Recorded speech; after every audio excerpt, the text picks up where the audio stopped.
ये पूरी दुनिया लाचार दिखाई देती है, चीर हरण के चौसर का दरबार दिखाई देती है। ये साले आंसू अकेले में तकिया भिगोए तो कोई बात नहीं, सच में जब न रोया हूं ऐसी कोई रात नहीं, और जमाने के सामने आ जाते हैं।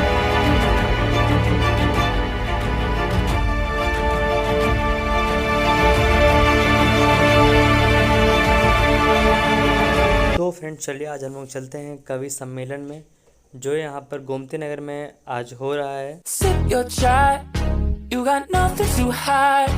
Yeah, your future's so bright, so just smile like there's no one watching. Early morning on a Saturday, wake up time to get it started. No one's gonna get in your way, no one's gonna leave you broken hearted. You don't need nobody else, everyone knows you're doing well, so well, yeah. Not a worry in the world, you ain't scared of nothing. You a boss kind of girl, you got all you wanted. Earned yourself a quick break in the morning, someone tells you what the wise. तो friends यहाँ पर entry इस तरीके से हो रही थी, और यहाँ पर विदाउट रजिस्ट्रेशन किसी की एंट्री नहीं थी। यहाँ पर आपको QR कोड दिखाकर ही एंट्री मिल रही थी। तो चलिए चलते हैं आगे।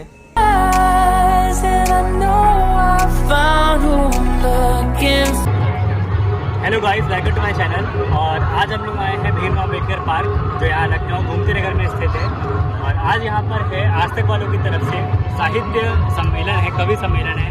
और यहाँ पर आज बहुत बड़े बड़े जो हस्तियाँ हैं, बहुत बड़े बड़े अभिनेता हैं, वो सब आने वाले हैं यहाँ पर। और आज यहाँ पर हम लोग मनोज मुंतशिर से भी मिलने वाले हैं, और जो एक लोढ़ा साहब है हमारे, जो तारक मेहता में आते हैं, उनसे भी हम लोग यहाँ मिलने वाले हैं। तो चलिए आप लोगों को दिखाते हैं वहाँ यहाँ पर क्या क्या सारी चीज़ें हैं। तो फिर चलिए मिलते हैं फिर आप लोगों को। और बहुत सुंदर शब्द आपके, और इस हौसला अफजाई के लिए अनुपमा जी बहुत धन्यवाद। जोरदार तालियों के साथ अनुपमा जी का स्वागत कीजिए। बहुत सारे सवाल पूछने हैं आपसे, देखिए लिस्ट है हमारे पास। तो अब हम लोग चल रहे हैं इस इवेंट को थोड़ा सा गैप देते हैं, और हम लोग चल रहे हैं अब उस इवेंट की तरफ, क्योंकि आई थिंक उस जगह पे लग रहा है कि बहुत थोड़ा इंटरेस्टिंग सा लग रहा है वहाँ पर। तो इसलिए हम लोग चलते हैं वहाँ पर, देखते हैं फिर पूरा देखते हैं ओवरऑल है क्या यहाँ पर सीन। तो फ्रेंड्स हम लोग अभी इस इवेंट में आ चुके हैं, और यहाँ पर बाकायदा देख रहे हैं एकदम डीजे वगैरह सब एकदम लगा हुआ है। और सीन भी आप लोग समझ सकते हैं। फर्स्ट टाइम आप लोगों को यहाँ पर लेकर आया हूँ दिखाने के लिए कि ये अम्बेडकर पार्क में है ये पूरा इवेंट। और सामने देख रहे हैं रजनीगंधा का भी पूरा सेल्फी पॉइंट टाइप का लगा हुआ है वहाँ पर।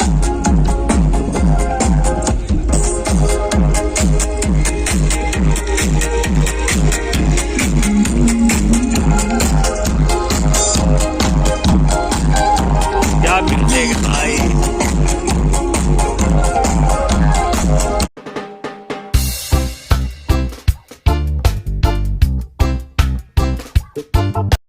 हम लोग अब आए हैं यहाँ पर इसी पार्क में, तीसरा इवेंट भी है।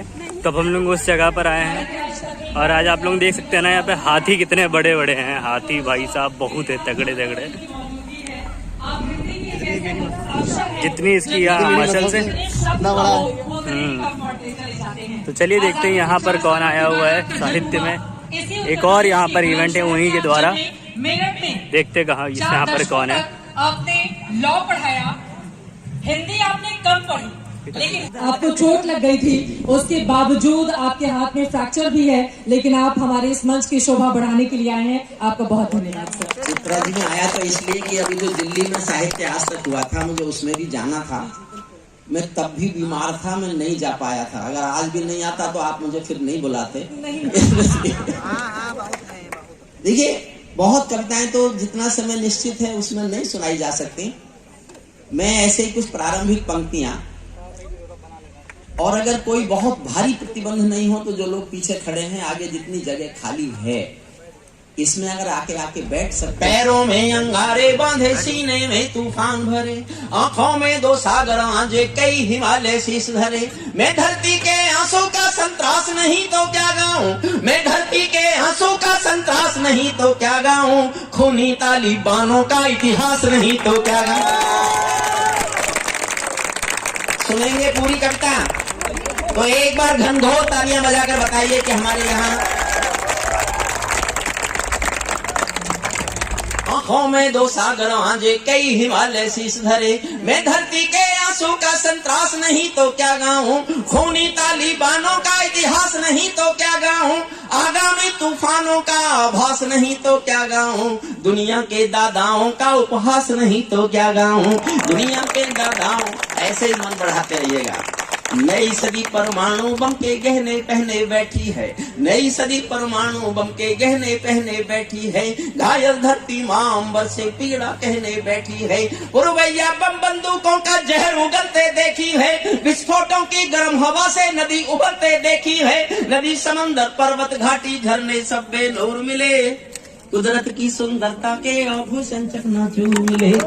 दुनिया की बदहाली की कितना अधोपतन देखेंगे सत्ता के व्याकरणों में, कितना अधोपतन देखेंगे सत्ता के व्याकरणों में। गांधी लिंकन बुद्ध पड़े हैं चरमपंथ के चरणों में, मुझको ये पूरी दुनिया लाचार दिखाई देती है, चीर हरण के चौसर का दरबार दिखाई देती है, चीर हरण के चौसर का दरबार दिखाई। मैं सैल्यूट करता हूँ आप। सचमुच ये कवि सम्मेलन का समय नहीं है, कविता का समय नहीं है, लेकिन आज तक की जमाई हुई ये उत्सव की महफिल आप जिस मन से सुन रहे हैं, मैं आप सबका अभिवादन करता हूं। मैं लाल किले बहुत गया हूं, कब से 30 साल मैंने लाल बोल रहा है। कविता तभी समझ में आएगी जब आप समझ लेंगे कि ये संविधान की भाषा है, संविधान बात कर रहा है। मैं सुनाता हूं। मैं भारत का संविधान हूं, लाल किले से बोल रहा हूं। किसी ने कहा लाल किले से क्यों? मैंने कहा संसद चलती नहीं है तो लाल किले की ओर निकल गया। अच्छा, मेरा मन कर रहा है, लखनऊ में बैठा हूं तो लखनऊ के योगी बाबा का एक नियम मुझे बहुत पसंद है। जो भी सरकारी संपत्ति को नुकसान पहुंचाएगा उसकी भरपाई उसी से होगी। मैं आज तक के माध्यम से इस कानून को दिल्ली ले जाना चाहता हूं। 3/4 समय संसद नहीं चलती।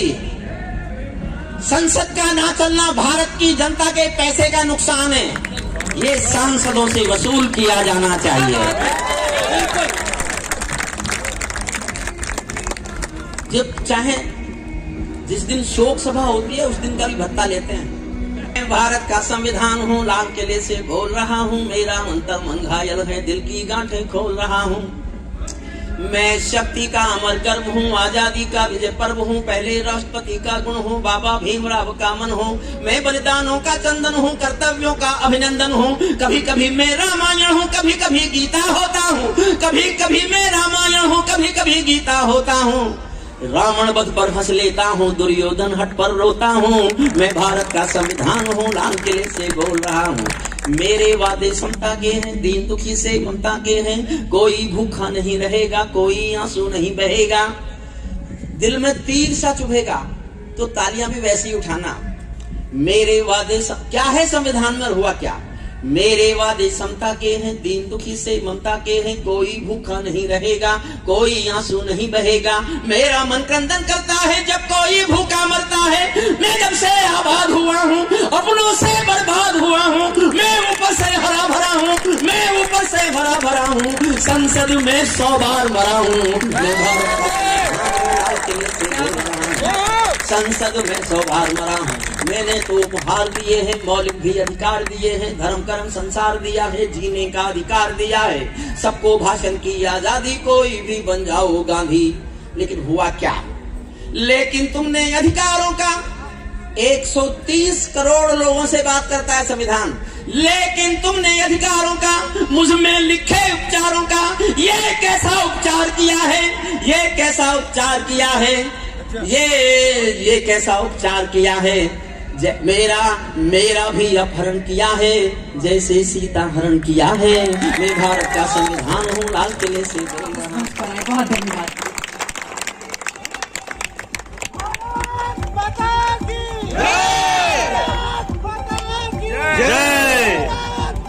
अलग अलग सोशल मीडिया प्लेटफॉर्म पर देखा था। हालांकि अक्सर मोबाइल को लेकर, सोशल मीडिया को लेकर आप तंज कसते रहते हैं, लेकिन वो एक बड़ा माध्यम बना था जो आपकी कविताओं के माध्यम से सीधे लोगों के दिल में, उनके जिगर में उतर गया था। जोरदार तालियों के साथ स्वागत कीजिए मंच पर शैलेश लोढ़ा जी का। आप कवि हैं, अभिनेता हैं, लेखक हैं, राजस्थान के जोधपुर से आप ताल्लुक रखते हैं। खासकर बेटियों पर, महिलाओं पर आपकी जो कविताएं हैं वो सीधे मन को उधर जाती हैं और आज इतना सच सबर कर आए हैं। कौन ऐसा कवि है जो इतना रंगीन नजर आने वाला? ये शिकायत है या खुशी है? जो भी समझ लें। हमारे दर्शक पूछ रहे हैं कि पहला ऐसा कवि है जो इतने रंगों में दिखाई दे रहा है, जब साहित्य चश्मा वश्मा लगा के। बिल्कुल। मुझे एक बात बताइए चित्रा, जब साहित्य के कार्यक्रम का प्रायोजक कोई गुटखा हो सकता है, कवि टी शर्ट नहीं पहन सकता क्या बेचारा? और कवि क्यों न पहने, कवि क्यों न अच्छा दिखे? कब तक हम ये मानते रहेंगे कवि मतलब झोला, कवि मतलब धोती, कवि मतलब कुर्ता, कवि मतलब किसी को चाय मांग के पीने वाला, कवि मतलब दूध मिल गई तो मिल गई। एक जंगल में एक संगीतकार था जो मृदंग बजाया करता था। मृदंग ढोलक की तरह एक वाद्य को कहते हैं। जब वो बजाता तो एक बकरी का बच्चा वहां आके खड़ा हो जाता। तो ढोलक बजाने वाले ने एक दिन उससे पूछा कि क्या मैं बजाता हूँ, तुम्हें बहुत अच्छा लगता है, तुम रोज यहाँ चले आते हो? तो बकरी का बच्चा बोला, आप क्या बजाते हैं मुझे नहीं पता, ना मुझे सुर की समझ, न ताल की समझ, न लय की समझ। मैं तो इसलिए चला आता हूँ कि इस ढोलक पे जो चमड़ा मढ़ा है वो मेरे माँ के बदन से आया है, और जब इस पर थाप पड़ती है मैं आके खड़ा हो जाता हूँ।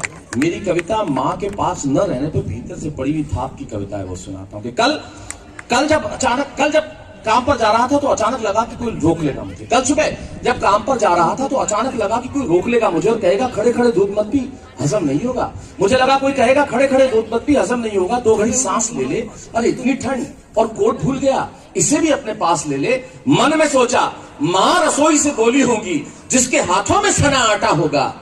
अब आप देखिए अगली पंक्ति का खालीपन कैसे गूंजता है जीवन में, तब सुनाता हूं। कल जब काम पर जा रहा था तो अचानक लगा कि कोई रोक लेगा मुझे और कहता खड़े खड़े दूध मत पी, हजम नहीं होगा। 2 घड़ी सांस ले ले, अरे इतनी ठंड, और कोट भूल गया, इसे भी अपने पास ले ले। मन में सोचा माँ रसोई से बोली होंगी जिसके हाथों में सना आटा होगा, और पलट के देखा तो क्या मालूम था कि वहां सिर्फ सन्नाटा होगा।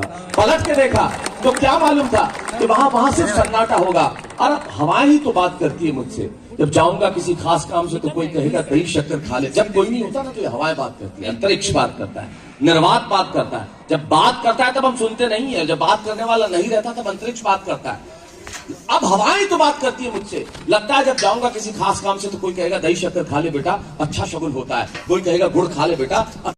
कही कि ये सब चीजें, इन चीजों से कोई फर्क नहीं पड़ता।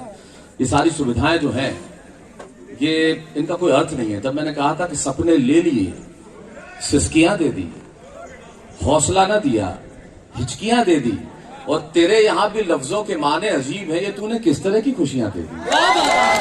बहुत खूब, बहुत खूब। तो है क्या है जीवन? जीवन संगीत है, साहित्य है, सिनेमा है, कविताएं हैं, बातचीत है, इंसानियत है, पड़ोसी है, पड़ोस के घर में सब्जी बेचना है, किसी की तकलीफ में काम आना है, कोई रास्ते में गिर जाए तो उठाना है, कोई किसी को छेड़ता हो तो बचाना है। ये जीवन है। जीवन ये नहीं है जो सोशल मीडिया पे। वाह वाह वाह, क्या बात है। लेकिन सोशल मीडिया के माध्यम से आपने लोगों के दिल, लेकिन मेरी जिंदगी और मध्यम वर्ग की जिंदगी में मुझे मेरी 4 पंक्ति अचानक याद आ गई। जीवन क्या है आपने कहा, तो मैंने किसी जमाने में लिखा था, आप और मैं बहुत निम्न मध्यम वर्ग के परिवार से निकला हुआ लड़का हूं, गाँव में पला बड़ा। तो उस वक्त मैंने कहा था कि मेरी जिंदगी 10 बाई 10 का कमरा, मेरी जिंदगी 10 बाई 10 का कमरा, बीवी का गजरा, बिटिया जो छोटी, सुबह शाम रोटी, घर कब होगा जब होगा अपना, सेकंड हैंड स्कूटर का अटूट सपना, अमिताभ का क्रोध, मर्तबा विचार बोध, बॉस की बीवी को रोज रोज सलाम, बनिए के बेटे को झुक झुक राम राम। असल में मेरी जिंदगी तो हर महीने की 1 तारीख को आती है और 10 तारीख तक खत्म हो जाती है। क्या बात है, क्या बात है। पहली ही नहीं, अभिनय मेरा शरीर है, कविता मेरी आत्मा है। 10 वर्ष की उम्र से मैं मंच पर हूँ। जो कुछ हूँ हिंदी कविता की वजह से हूँ, जो कुछ बना इस मंच की वजह से बना। मैं इसका पुत्र हूँ, इसलिए जब भी बुलाता है मैं दौड़ के चला आता हूँ। और आदमी को अपनी जड़ों को कभी नहीं भूलना चाहिए। आदमी की जड़ें उसे हमेशा याद होनी चाहिए कि वो कहाँ से मिला। तब पंडित गोपाल दास नीरज की एक पंक्ति मुझे याद आती है कि आपने कहते हैं कौन सा रूप स्वरूप श्रेष्ठ है, वो कहते हैं कि आत्मा के सौंदर्य का शब्द रूप है काव्य, मानव होना भाग्य है, कवि होना सौभाग्य। क्या बात है, क्या बात है। अब आपने कहा कि आदमी को हमेशा अपनी जड़ों से जुड़ा होना चाहिए, तो मुझे आपके पिताजी याद आ गए। अरे उसमें बड़ी कविताएं आपने बनाई हैं। अगर वो लाइव देख रहे होंगे तो बड़ी मुश्किल हो जाएगी। कविता नहीं, लतीफे बनाए। हुआ है, बहुत सारे आर्टिकल मैंने पढ़े, लिखा होता है पैसे कम मिल गए थे। अगर आर्टिकल का ही भरोसा कर लिया जाता चित्रा जी इस देश में, और खबरों का ही भरोसा कर लिया जाता, तो हमारी तो खबरों की भाषा एकदम से कैसे बदलती है। सुबह मान लो क्रिकेट मैच में हम हिंदुस्तानी जीत गए, आज हिंदुस्तानी शेरों ने कर दिया कमाल, और दूसरे दिन हार गए तो आप ही कहेंगी पस्त हो गए हिंदुस्तानी बाशिंदे, बुरी तरह हारे। आपकी भाषा एकदम से बदल जाती है ना, तो किस पे यकीन किया जाए? ये सही है, ये जो दर्शक सामने बैठे हुए ना, जब जीत जाते हैं तो पटाखे लेकर बाहर आ जाते हैं आधी रात को जी। जब हार जाते हैं तो अपने घर का सामान फोड़ने लगते हैं। यही सामने बैठे हुए हैं, पर इनकी वजह से मैच भाषा को थोड़ी बदलती है। दिल पर ले लेते हैं ये लोग, मैच को बिल्कुल दिल पर ले लेते हैं। देखिए, हाँ सही बात है या नहीं, देख लीजिए, तो उनकी फीलिंग बतानी पड़ती है मुझे। देखिए, आप तारक मेहता से इधर उधर मत भेजिए, क्यों छोड़ा? देखिए इस सवाल का जवाब बड़े, ये तो राष्ट्रीय प्रश्न है कि मैंने क्यों छोड़ा। सब जानना चाहते हैं। अच्छा, छोड़ दिया तो छोड़ दिया, इसमें क्या दिक्कत है? नहीं क्यों छोड़ा? क्या नया करने वाले? अब बैठ जाइए, आप बैठ जाइए। देखिए, छोड़ने के कारण तो होते ही हैं। इस देश में आप मेरी बात इशारों में समझें, जिस देश में पब्लिशर्स जो पुस्तक छापते हैं वो हीरे की अंगूठी पहन के घूमे, और लेखक को पुस्तक छपवाने के लिए, अपनी पुस्तक छपवाने के लिए पैसे देने पड़े, दूसरों की प्रतिभाओं से कमाने वाले व्यापारी लोग यदि खुद को प्रतिभाशाली लोगों से बड़ा और बेहतर समझने लगे, तब किसी प्रतिभाशाली व्यक्ति को खड़े होकर आवाज उठानी चाहिए कि आप दूसरों की प्रतिभाओं से कमाने वाले लोग हैं। और शायद मैं वही हूं जिसने आवाज उठाई कि दूसरों की प्रतिभाओं से अपना नाम करने वाले लोग किसी प्रतिभाशाली व्यक्ति से बड़े नहीं हो सकते। दुनिया का कोई पब्लिशर किसी लेखक से बड़ा नहीं हो सकता, दुनिया का कोई प्रोड्यूसर किसी अभिनेता से बड़ा नहीं हो सकता, दुनिया का कोई निर्माता किसी निर्देशक या किसी अभिनेता अभिनेत्री से बड़ा नहीं हो सकता। वो व्यापारी है, और ये फर्क हमें समझना चाहिए। और मैं कवि हूं, मैं अभिनेता हूं। जब जब अगर कुछ ऐसा किया जाएगा जो मेरे कवि होने पर या मेरे अभिनेता होने पर, मेरे विचारों पर अगर किसी व्यापार ने हावी होने की कोशिश की, तो फिर तो ज्वालामुखी फटेगा। और क्या बात है, इशारों को अगर समझो, समझ गए? राज को राज रहने दो था, लेकिन अभी इन्होंने खोल दिया है। नहीं, खोला तो अभी नहीं, खोला भी अभी तो बहुत कुछ बाकी है। धीरे तो धीरे खोल दीजिए, आहिस्ता आहिस्ता। अभी तो बहुत सारे कार्यक्रम हो रहे हैं आज तक वालों के। ये चित्रा, जिस विषय में मैं लिखता नहीं हूं लेकिन मैंने लिखा है, ये साले आंसू कभी नहीं हुए मेरे, कभी साथ नहीं दिया मेरा। ये साले आंसू कभी मेरे नहीं हुए, कभी मेरा साथ नहीं दिया। जो कुछ मैंने कहा इन्होंने कभी नहीं सुना, इन्होंने कभी नहीं सुना जो मैंने कहा। मेरा कभी इन पर बस ही नहीं रहा। जैसे 18 साल की कोई लड़की प्रेम में पगने को बेकरार हो, जैसे 18 साल की कोई लड़की प्रेम में पगने को बेकरार हो, जैसे बच्चा स्कूल की घंटी सुनकर भागने को तैयार हो, जैसे बड़ी होती लड़की का पिता बेताब हो बिटिया की शादी को, जैसे कोई बम तैयार हो विध्वंस को बर्बादी को, जैसे कोई स्वागर ज्वार के इंतजार में हो, जैसे कोई कली खिलने को बहार में हो, बस वैसे ही हरदम बेकरार बेताब बेसब्र ये सारे आंसू पता नहीं किन किन मौकों पर निकल आते हैं। ये मेरे दोस्त कभी नहीं रहे, और तब निकल आए जब मैंने नहीं चाहा और ये बहे। मैंने इन्हें अकेले में कितना मौका दिया, ये साले आंसू, मैंने इन्हें अकेले में कितना मौका दिया, पर जब चाहा कि ये नजर न आए तब इन्होंने धोखा दिया। मैंने इन्हें अकेले में कितना मौका दिया, पर जब चाहा कि ये नजर न आए तब इन्होंने धोखा दिया। ये साले आंसू बचपन में चोट पर निकले। बड़ा भावुक करने वाला क्षण है चित्रा। इधर से आवाज आई माँ वाली सुना दीजिए, वो संस्कार सुना दीजिए, वो बोला मिस करते हो कि नहीं। ये 3 4 5 4। अच्छा, मैं बिल्कुल एक अलग कविता सुनाता हूँ। कविता है ये, लेकिन मैंने मंच पे से कभी सुनाया नहीं, और आज अचानक आपने कहा तो मौका आ गया, तो वो कविता मैं नहीं सुना। बस इस मोहब्बत में डूब जाओ दोस्तों, ये तुम्हारे यही है। तो इस उम्र से हम भी निकले हैं, और मुझे मालूम है इस उम्र में क्या होता है, क्योंकि वो डूबे हुए हैं। वो चाहते हैं कि उनके दिलों का इजहार आपके शब्दों के जरिए हो जाए। मैं बिल्कुल वही कर रहा हूँ, लेकिन मैं कुछ कह के भी जाऊंगा। मेरी कोई कविता ऐसी नहीं जिसमें आपको कुछ समझा। सड़क पर अकेली लड़की बिल्कुल थी, अकेली ना साथ में कोई सहेली, लड़की थी या पहेली। तभी उसने सोचा कि आज तो कर डालूंगा उसका हाथ पकड़कर जीवन को महकाने वाली बात। आज तो पूछ ही डालूंगा कि क्या वो उसके जीवन को महकाएगी, क्या वो उसकी जीवन संगिनी बन पाएगी। आज तो जरूर जरूर वो मेरी बात मान जाएगी। फिर सोचा उसने, किसने?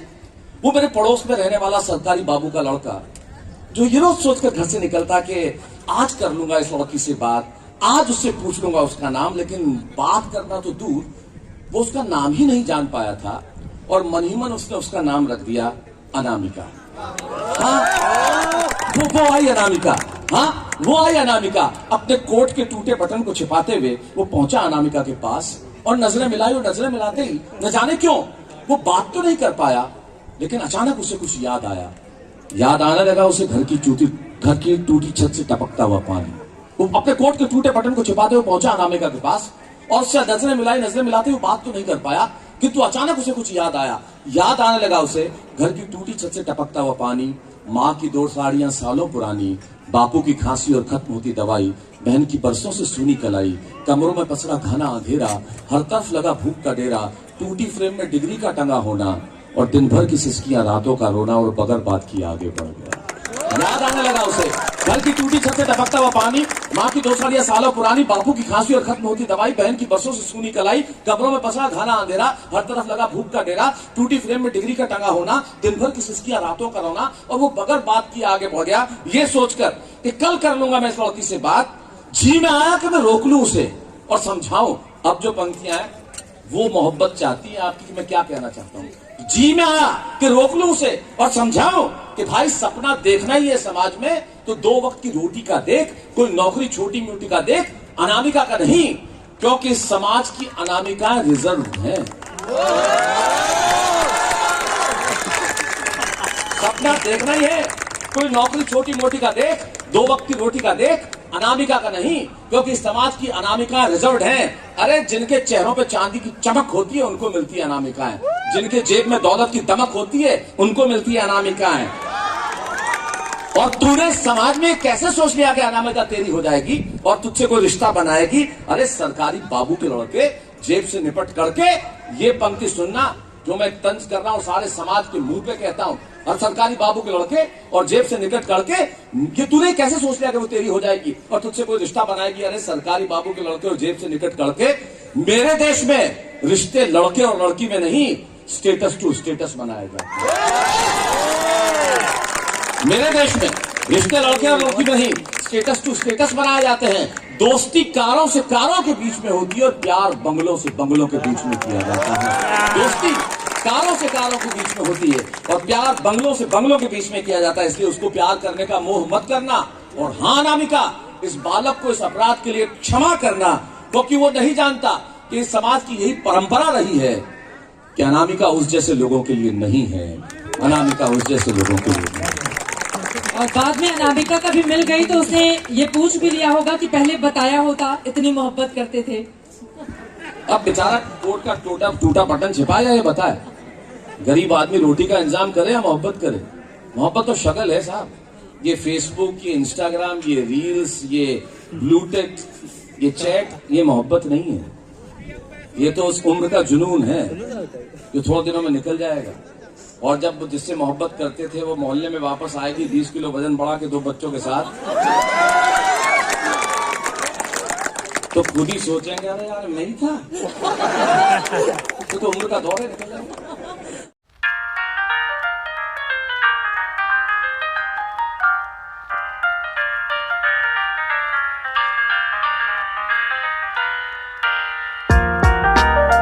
जा रहे हैं आपके मनोज मुंतशिर जहाँ पर आए हुए हैं, तो वहाँ पर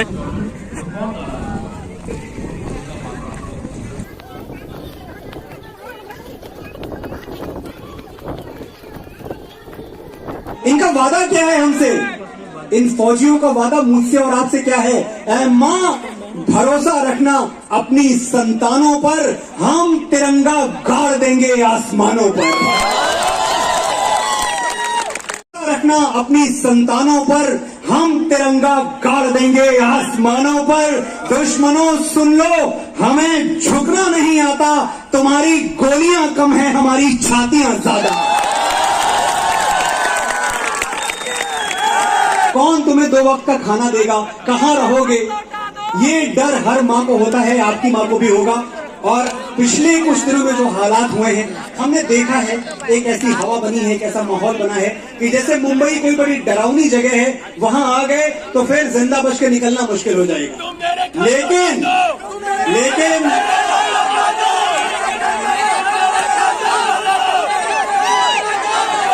समझ नहीं पाया आपने क्या बोला, पर जो बोला अच्छा बोला, तालियां आपके लिए।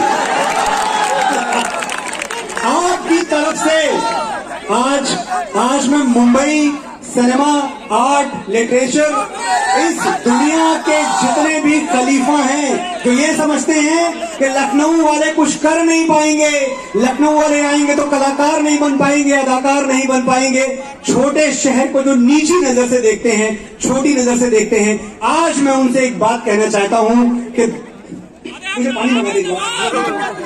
के शहर और बड़ के नाम वालों, अपने बड़प्पन का झुनझुना कहीं और जाके बजाओ। एक एक पंक्ति में मुझे आपकी तालियां, वाहवाहियां, दाद चाहिए। Thank you.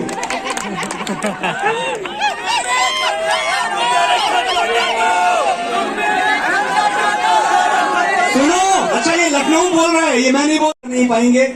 उनसे आपकी तरफ से मैं कहना चाहता हूं कि सुनो, बड़ के शहर और बड़ के नाम वालों, अपने बड़प्पन का झुनझुना कहीं और जाके बजाओ। हमारे तेवर से टकरा गया तो टूट जाएगा। हम बकैती पे आ गए ना बाबू,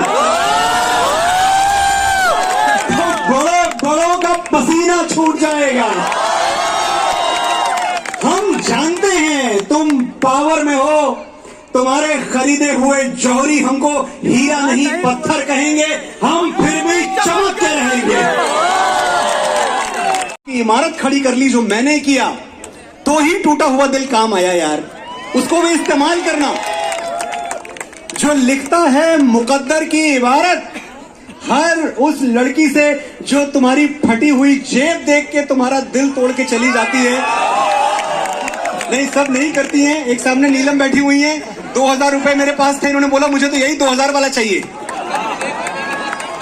अच्छा पता श्वेता, मैं नीलम से पूछता था कि नीलम तुम्हें कैसे लड़के पसंद हैं, खूबसूरत पसंद हैं या इंटेलिजेंट पसंद हैं? नहीं नहीं, मुझे दोनों नहीं पसंद, मुझे तुम ही पसंद हो। देखो कह रहे मनोज भैया भी और भाभी भी ब्यूटीफुल। Thank you. तो इतना तो हम समझे ना कि हर मोहब्बत में बेवफाई होती नहीं। हाँ देखिए, एक मोहब्बत तो मैं जानता हूँ जिसमें बेवफाई। अच्छा थैंक यू। अब मेरी बात सुन लो, बड़ी जरूरी बात कहने वाला हूँ मैं। ये बात अगर कहे बिना मैं चला गया तो मुझे लगेगा कि मैं कुछ अधूरा छोड़ के चला आया। श्वेता जी ने सवाल किया कि क्या हर मोहब्बत में बेवफाई होती है? मैंने कहा नहीं, एक मोहब्बत दुनिया की है, माँ की मोहब्बत, जिसमें कभी बेवफाई नहीं होती। देखो मैं मानता हूँ कि दुनिया का कोई रिश्ता छोटा या बड़ा नहीं होता। मैं मानता हूँ कि दुनिया का कोई रिश्ता छोटा या बड़ा नहीं होता, लेकिन मेरी माँ के बराबर कोई और खड़ा नहीं है। और क्यों है? इसे पेट्रियोटिज्म कहते हैं, वो सिखाया जाता है, एज ए चैप्टर आपको पढ़ाया जाता है। लेकिन हम भारतवासी, हम अपने डीएनए में देशभक्ति लेके पैदा होते हैं। और क्यों ऐसा है? जय जय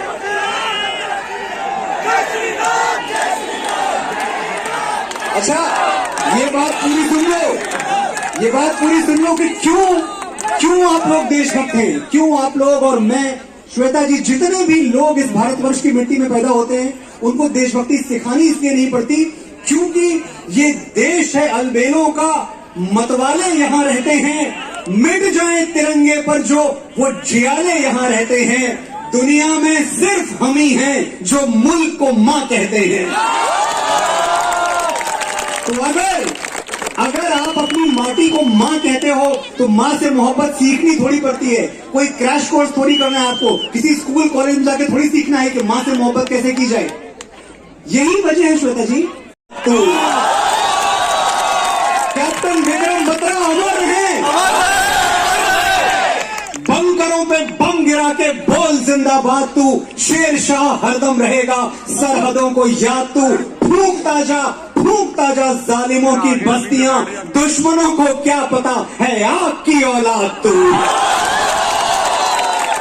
इस देश की माएं अग्निपुत्र कहती हैं, और तभी वो कहते हैं, आपके चैनल पे मैंने लोगों को, बुद्धिजीवियों को, जिनको आप बहुत लताड़ लगाती हैं, मैंने ऐसे बुद्धिजीवियों को बोलते हुए सुना है कि अरे अगर कोई सिपाही अपने सीने पे गोली झेल जाता है तो क्या बड़ी बात हो गई, उसका काम है, it's his profession, he gets paid for it. इतनी छोटी सोच रखने वालों तक आज मैं साहित्य आज तक के इस मंच से एक मैसेज, एक संदेश पहुंचाना चाहता हूं कि इस दुनिया में दो काम है मेरे भाइयों और बहनों, जो कोई पैसे के लिए नहीं करता, ना कोई पैसे के लिए सिपाही बनता है और ना कोई पैसे के लिए शिक्षक बनता है। मैं अगर अभी यहां से निकल के जाऊं और मुझे कोई मेरे भाइयों में से मिले और बोले मनोज जी एक सेल्फी खिंचानी है, मैं उससे कितने पैसे लूंगा, उतने ही पैसे मैंने वो फिल्म लिखने के लिए दिए। मेरे दर से खाली लौटे राजनीति के उड़न खटोले, दुनिया में इतना धन कब है जो मेरी खुददारी तोले। श्वेता जी, अपने देश के सिपाहियों के लिए लिखने के लिए दो चीजें हैं। जब मैं गीत लिखता हूं सिनेमा के लिए, बहुत सारा प्यार, बहुत सारा प्यार, थैंक यू, बहुत बहुत धन्यवाद। आप सबकी बहुत सारी मांगे हैं लेकिन समय की मांग कहती है कि धन्यवाद।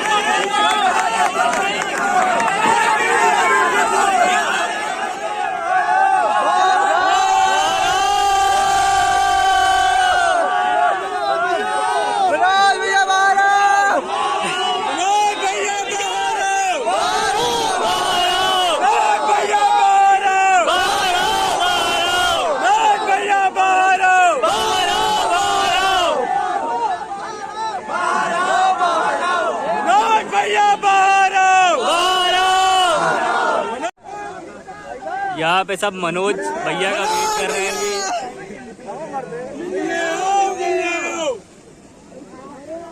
अरे आ जाओ भाई।